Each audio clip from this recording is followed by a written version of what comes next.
Sveiki, mani sauc Ģirds Kaimiņš, un šajā video jums pastāstīšu par matricas reizināšanu. Pats svarīgākais noteikums, lai izpildītos matricas reizināšanās, ir šāds.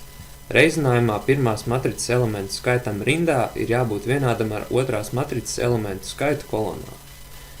Kā notiek reizināšana? Pirmajā punktā tiek parādīts, kā tiek iegūta C matrica, jeb rezultātu matrica. Tātad A matricas pirmā rinda tiek reizināta ar B matricas pirmo un otro kolonu. Analoģiski notiek arī A matricas otrās rindas darbības ar B matricu.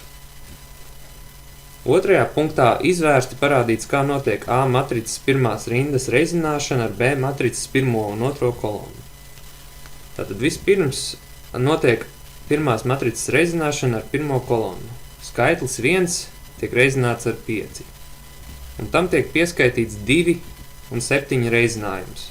Tātad reizinājuma summa, kuras rezultāts ir C matricas pirmais elements, jeb 19.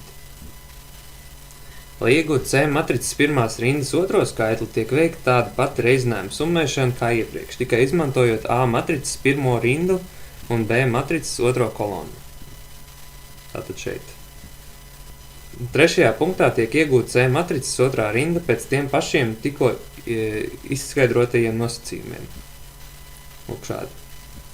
Zemāk var aplūkot šos aprēķinus soli pa solim.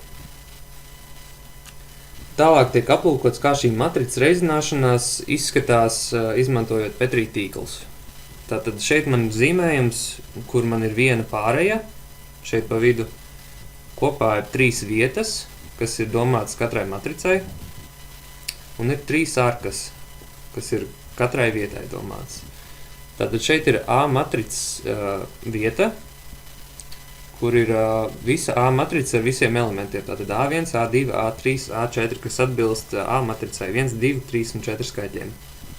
Tas pats ir B matricai un C matricai. Tātad A matrica un C matrica dodas uz šo pārēju, un kur pa pēdējo arku tiek veikta šī reizināšana, kur tiek reizināta A matricas pirmā rinda ar B matricas pirmo kolonu, A matricas pirmā rinda ar B matricas otro kolonu un tā tālāk. Līdz beidzot C matrica tiek iegūta šeit. Tālāk šo visu parādīšu ar MATLAB programmas palīdzību, kurā esmu jau sagatavojis šo programmu matricas reizināšanai.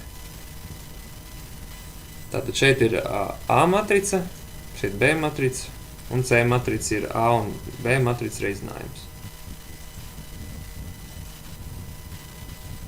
Un šeit lūk ir iegūtais rezultāts, kāds bija šeit pat bildē.